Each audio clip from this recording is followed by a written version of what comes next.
Hi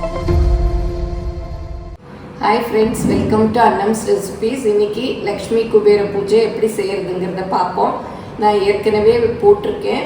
இன்னைக்கு நான் பூஜை பண்ணிட்டு இருக்கறனால சரி அதையும் வீடியோவா எடுத்து காமிக்கலாம் அப்படின்னு இப்போ எடுத்துட்டு இருக்கோம். இது எனக்கு தெரிஞ்ச மாதிரி நான் சிம்பிளா பண்ணியிருக்கேன். வேணுங்கிறவங்க இந்த மாதிரியும் பண்ணலாம். இல்லை உங்களுக்கு எப்படி நீங்கள் பண்ணுவீங்க அப்படிங்கிறத கூட கமெண்ட்டில் சொல்லுங்கள். இந்த லக்ஷ்மி குபேர பூஜை தீபாவளி அன்றைக்கி அமாவாசை வரும் இல்லையா, அப்போ தான் வரும். அன்றைக்கி பண்ணுறது ரொம்ப விசேஷம். மற்ற நாட்கள்லேயும் பண்ணலாம், மற்ற நாள் வியாழன் வெள்ளியும். இப்போ நான் எங்கள் வீட்டில் லக்ஷ்மி குபேர பூஜை தீபாவளி அன்றைக்கி எப்படி பண்ணேன் அப்படிங்கிறதெல்லாம் பார்ப்போம் வாங்க. எங்கள் ப்ராடக்ட்ஸ் எல்லாம் யூடியூப்பில் கமெண்ட்ஸ்க்கு கீழே வந்துட்டுருக்கு. அதில் போய் கிளிக் பண்ணிங்கன்னா அதோட ரேட்டு டீட்டெயில்ஸ் எல்லாமே இருக்கும். அதை கிளிக் பண்ணி நீங்கள் வேணுங்கிற பொருளை ஆர்டர் பண்ணி வாங்கிக்கலாம். லக்ஷ்மி குபேர பூஜை வந்து தீபாவளி அன்னைக்கு வரும். பாருங்கள், வெடி சத்தம் கூட கேட்டுகிட்டே இருக்குது. தீபாவளி அன்னைக்கு பண்ணுறது ரொம்ப விசேஷம். இதை சும்மா நாளில் பண்ணலான்னா சும்மா நாள்லையும் பண்ணலாம். வியாழக்கிழமை பண்ணலாம், வெள்ளிக்கிழமை பண்ணலாம், வாரம் முடிஞ்சவங்க வாரம் பண்ணலாம், இல்லை பௌர்ணமி அன்னைக்கும் பண்ணலாம். ரொம்ப விசேஷம். அன்றைக்கெல்லாம் இந்த லக்ஷ்மி குபேர பூஜை பண்ணுறது ரொம்ப நம்ம வீட்டுக்கு நம்ம வேணுங்கிற எல்லா செல்வத்தை விட நம்ம வேணுங்கிறது என்ன பிஸ்னஸ்ஸு இல்லை நமக்கு என்னென்ன நினச்சி நம்ம வேண்டிக்கிறோமோ எல்லா காரியங்களும் நல்ல விதமாக நடக்கும். இந்த மாடி படிக்கிட்டு இந்த இடத்த எப்படி செலக்ட் பண்ணியிருக்கேன் அப்படிங்கிறத சொல்கிறேன். ஏன்னா லக்ஷ்மி குபேர பூஜை வடக்கு திசை பார்த்துருக்கணும். எனக்கு இதுதான் வந்து வடக்கு திசை பார்த்துருக்குது. வட திசையில் சுவருங்கிறது இந்த இடத்துக்கிட்ட இருந்தது, அதனால் இந்த இடத்த செலக்ட் பண்ணியிருக்கேன். வட திசையை நோக்கி தான் வந்து லக்ஷ்மி குபேர பூஜை பண்ணணும். அதை லக்ஷ்மி வந்து வடக்கு பார்த்துருக்கணும். இந்த குபேர பூஜை பண்ணுறதுக்கு வந்து மெயினாக நமக்கு லக்ஷ்மி படம் வேணும். நீங்கள் லக்ஷ்மி படம் உங்கள் வீட்டில் இருக்கிறத வச்சுக்கலாம், அஷ்டலக்ஷ்மி படம் எது வேணாலும் வச்சுக்கலாம், இல்லை குபேரரோடு இருக்கிற மாதிரி லக்ஷ்மி படம் கூட வச்சுக்கலாம். நான் வந்து எங்கள் சாமி ரூமில் இருக்க லக்ஷ்மி படத்தை எடுத்துகிட்டு வந்து இங்கே வச்சுருக்கேன். குபேரர் சிலை வந்து குபேரர் கோயில் போகிறச்ச வாங்கிட்டு வந்தேன், அதை இங்கே வச்சுருக்கேன். இங்கே பிள்ளையார், ஃபஸ்ட்டு நம்ம பிள்ளையார் தான் கும்பிடணும். அதுக்கு பிள்ளையார், இல்லை நீங்கள் மஞ்சள் பிள்ளையார் வேணாலும் பிடிச்சி வச்சுக்கலாம். அப்புறம் இங்கே அந்த குபேர யந்திரம் கோலம் போட்டு இடம் இல்லாதனால சின்ன கிரானைட் கல்லில் போட்டு வச்சுருக்கேன். நான் குபேர யந்திர கோலம் பச்சரிசி மாவில் போட்டிருக்கேன். உங்களுக்கு இட வசதி இருந்தால் நல்லா பெருசாக போட்டுட்டு இதை தரையில் போட்டு காலில் மிதிப்படக்கூடாது. பச்சரிசி மாவில் போட்டு மஞ்சள் குங்குமம் எல்லாம் வச்சு அந்த எண்ணிக்கை நம்பரெல்லாம் நல்லா தெரிகிற மாதிரி எழுதிட்டு அந்த நம்பரை மறைக்காதபடிக்கு பூக்கள் எல்லாம் வச்சு கும்பிடலாம். அது ரொம்ப விசேஷம். மஞ்சள் குங்குமம் வச்சு நம்ம போட்டு வைக்கணும். பூஜை முடிஞ்ச மறுநாள் அந்த பச்சரிசி மாவு பூக்களை எல்லாம் நம்ம வீட்டில் செடி வச்சுருப்போம் இல்லையா, அதில் வந்து கால் மிதிப்படாதபடிக்கு கொட்டிடலாம். இப்போ பூஜை எப்படி ஸ்டார்ட் பண்ணலாம் அப்படின்னு பார்ப்போம். முதல்ல வந்து விநாயகரை வந்து நினச்சி வழிபடணும். அதுக்கு விநாயகர் பாடல் எது தெரியுதோ அதை பாடலாம். நான் வந்து 5 கரத்தனை யானை முகத்தினை அந்த பாடலை பாடினேன். அதுக்கப்புறம் நம்மளுடைய குலதெய்வத்தை வந்து கும்பிட்டுக்கணும். இந்த பூஜையெல்லாம் நல்லா நடக்கணும் அப்படின்னு சொல்லிட்டு அப்புறம் வந்து நம்ம மகாலட்சுமி அஷ்டோத்திரம் படிக்கணும்.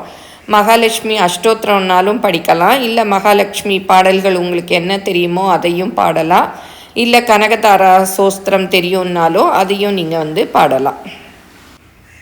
நான் வந்து மகாலட்சுமி அஷ்டோத்திரம் 108 சொன்னேன். அதுக்கு வந்து ரோஜா பூவும் குட்டி வளையல் வச்சுருக்கேன் இல்லையா லக்ஷ்மிக்கு, அதையும் வச்சு அர்ச்சனை பண்ணேன். நீங்கள் வந்து அட்சதை இருக்கு இல்லையா, அதில் கூட அர்ச்சனை பண்ணலாம், இல்லை தாமரைப்பூ கிடச்சிதுன்னா அதை வச்சும் அர்ச்சனை பண்ணலாம். எந்த பூ கிடைக்குதோ அதை வச்சு நீங்கள் வந்து அர்ச்சனை பண்ணலாம். அவங்கவுங்க விருப்பம்தான். அப்புறம் வந்து சாமிக்கு நெய்வேத்தியங்களுக்கு என்னென்ன வைக்கணும் அப்படிங்கிறதெல்லாம் அவங்கவுங்க விருப்பம்தான். பழங்களுக்கு மாத்திரம் கூட வச்சு பண்ணலாம், இல்லை ஸ்வீட்ஸ் வச்சு பண்ணலாம். நமக்கு என்னென்ன கிடைக்குதோ, இல்லை ஒரு பால் காய்ச்சின பாலில் கல்கண்டு போட்டு அதை கூட வச்சு பண்ணலாம். அந்த மாதிரி பிரசாதங்கள் அவங்கவுங்களால என்னென்ன முடியுமோ அதெல்லாம் வந்து பண்ணலாம். நான் தீபாவளிங்கிறதுனால ஸ்வீட்ஸு பலகாரங்கள் இருந்ததெல்லாம் வச்சு நான் வந்து கும்பிட்டேன். நான் வந்து ரோஜா பூ தான் வச்சு அர்ச்சனை பண்ணினேன். தீபாவளிக்கு பாதாம் அல்வா செஞ்சதுனால அதெல்லாம் எடுத்து வச்சேன். தாமரைப்பூ விளக்கு வாங்கி வச்சுருந்தேன். லக்ஷ்மிக்கு வந்து தாமரைப்பூ விசேஷங்கிறதுனால பூ கிடைக்கல. சரி விளக்க வந்து தாமரைப்பூ விளக்கு ஏற்றினேன். அப்புறம் தேங்காய், பழம், வாழைப்பழம் எப்பவும் போல் வச்சுருந்தேன். என்கிட்ட குபேரர் சிலை இருந்ததுனால அதை எடுத்து வச்சுருக்கேன். அப்புறம் இந்த பூஜை முடிஞ்சதும் நம்ம வந்து குபேரருக்கு பூஜை பண்ணணும். மகாலட்சுமிக்கு சங்கு மாலை தான் போட்டிருக்கேன். அப்புறம் இதுதான் நான் அர்ச்சனை பண்ண பூக்களும் அந்த வளையலும். நான் வந்து ரெட் ரோஸ் அந்த வாசமாக இருக்கும் இல்லையா, அந்த பூவில் அர்ச்சனை பண்ணேன். நீங்களும் சுவையாக சமைக்கணுமா? எங்கள் மசாலா பொடிகளை யூஸ் பண்ணி பாருங்கள். அதெல்லாம் வாங்கணுன்னா ஸ்க்ரீனில் வர்ற வெப்சைட்டுக்கும் வாட்ஸ்அப் நம்பருக்கும் போய் ஆர்டர் பண்ணிங்கன்னா நீங்கள் வேணுங்கிறத வாங்கிக்கலாம். இப்போ வந்து லக்ஷ்மி அஷ்டோத்திரம் சொல்லி லக்ஷ்மி பூஜை முடிச்சிட்டோம். இப்போ வந்து குபேர பூஜை பண்ணணும். அதுக்கு வந்து இந்த மாதிரி குபேர பூஜை புக்கு இருக்குது. அதில் வந்து குபேரன் ஸ்துதி, குபேர ஸ்லோகம் இதெல்லாம் இருக்குது. இதெல்லாம் சொல்லி நம்ம வந்து கும்பிடலாம். இந்த புக்கு வந்து அந்த குபேரன் கோயில் இருக்குது இல்லையா, அங்கே கிடச்சிது எனக்கு. நான் அங்கே போகிறச்ச வாங்கிட்டு வந்தேன். இது இல்லை ஆன்லைனில் கூட நீங்கள் பார்த்து வேணும்னா சர்ச் பண்ணி எடுக்கலாம். நானும் கிடச்சிதுன்னா கீழே டிஸ்கிரிப்ஷனில் கொடுக்குறேன்.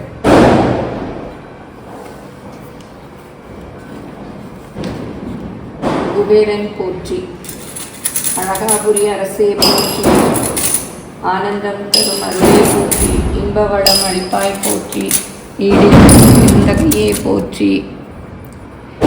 இது வந்து குபேரக்காயின் அந்த கோவிலில் போகிறச்ச வாங்கிட்டு வந்தேன். இங்கே வந்து குபேரலக்ஷ்மி இருக்குது. இங்கே இந்த பின்பக்கம் வந்து குபேர யந்திரம் இருக்குது. நீங்கள் இது இல்லாதவங்க 5 ரூபாய் காயினோ இல்லை 1 ரூபாய் காயினோ 108 இது இருக்குது. 108 அதுக்கு ஏற்றபடி நீங்கள் எடுத்து வச்சுட்டு சாமி கும்பிடலாம். இது வந்து குபேர யந்திரம். இதில் வந்து இந்த மாதிரி கட்டம் போட்டு நம்பரெல்லாம் போட்டிருக்கோம். இது தனியாக போட இடம் இருக்கிறவங்க தனியாக வந்து இதில் ஒரு பலகையில் போட்டு வச்சுக்கலாம். இதை தரையிலெல்லாம் போடக்கூடாது.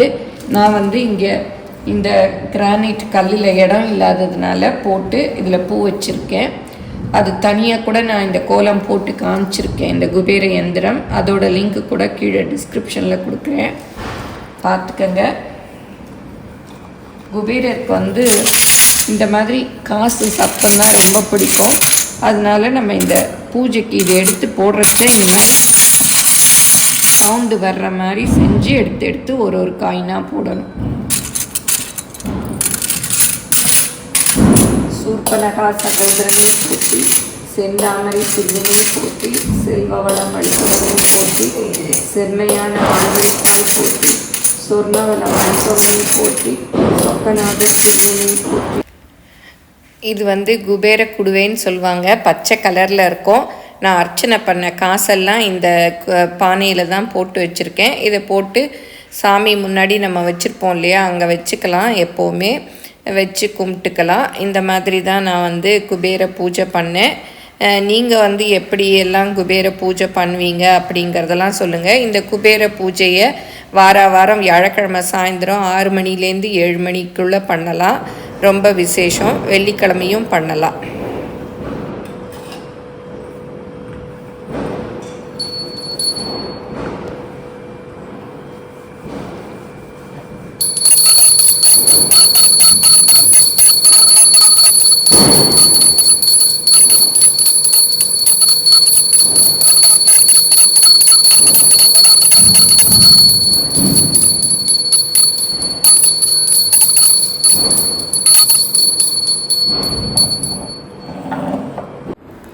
இப்போ பூஜையெல்லாம் முடிஞ்சாச்சு. நான் என்னென்ன பொருட்கள் வச்சுருக்கேன் அப்படிங்கிறதெல்லாம் க்ளோஸ்அப்பில் காமிக்கிறேன். நிறைய பேர் தெரியல அப்படின்லாம் சொல்லி கேட்டிருந்தீங்க.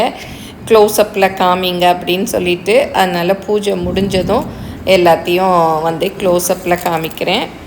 இதான் நான் பூஜை பண்ண அந்த பூக்கள். இதை அப்படியே வச்சு கும்பிட்டுட்டு மறுநாள் செடியில் போட்டுக்கலாம். தாமரைப்பூ விளக்கு, அப்புறம் பிரசாதங்கள் வச்சுருக்கேன். அந்த பச்சை கலராக இருக்குது இல்லையா, இது வந்து குபேர குடுவை. ஒருத்தங்க கூட கமெண்ட்டில் வந்து கேட்டிருந்தாங்க, நான் போன வீடியோ பார்த்துட்டு. இது வந்து பச்சை கலராக இருக்கும். இதை வந்து கிரி அந்த மாதிரி கடைகளில் இருக்கும், கேட்டு பாருங்கள். எனக்கு வந்து இது கிஃப்டாக வந்தது, ஒருத்தங்க கிஃப்டாக கொடுத்தாங்க. குபேர பானை. நம்ம இல்லாட்டா வீட்டில் இருக்க ஏதாவது ஒரு டப்பாக்களில் கூட வெங்கல டப்பாவில் போட்டு அர்ச்சனை பண்ணி எடுத்து வச்சுக்கலாம். அப்புறம் பழங்கள் இதெல்லாம் தான். அந்த கிரியிலேயே உங்களுக்கு குபேரர் சிலையும் இருக்குது. இந்த மாதிரி தாமரைப்பூ விளக்கு இருக்குது. எல்லாமே இப்போ இந்த மாதிரி சாமி பொருட்கள் விற்கிற கடைகளில் எல்லாமே கிடைக்குது. நீங்கள் உங்களுக்கு என்ன தேவையோ அதை வாங்கிக்கலாம். இந்த குபேர யந்திரமும் அங்கேயே கிடைக்குது. இதுதான் சங்கு மாலை தொங்குச்சின்னு நான் மேலே எடுத்து போட்டு வச்சுருக்கேன். அதை ஒழுங்காக கோர்த்து கட்டணும். இந்த மாதிரி சுவாமி பட கடையில் தான் வாங்கினேன். இப்படி தான் லக்ஷ்மி குபேர பூஜை நான் தீபாவளி அன்னைக்கு கும்பிட்டேன். இந்த வீடியோ உங்கள் எல்லாருக்கும் பிடிச்சிருக்கோன்னு நினைக்கிறேன். நீங்களும் எப்படி கும்பிட்டீங்க அப்படிங்கிறதெல்லாம் கமெண்ட்டில் சொல்லுங்கள். பிடிச்சிருந்தால் லைக் பண்ணுங்கள், உங்கள் ஃப்ரெண்ட்ஸுக்கும் ஷேர் பண்ணுங்கள். ஃபேஸ்புக், இன்ஸ்டாகிராமில் அன்னம்ஸ் ரெசிபீஸை ஃபாலோ பண்ணுங்கள். மறக்காமல் எங்கள் சேனலை சப்ஸ்கிரைப் பண்ணுங்கள். தேங்க்யூ.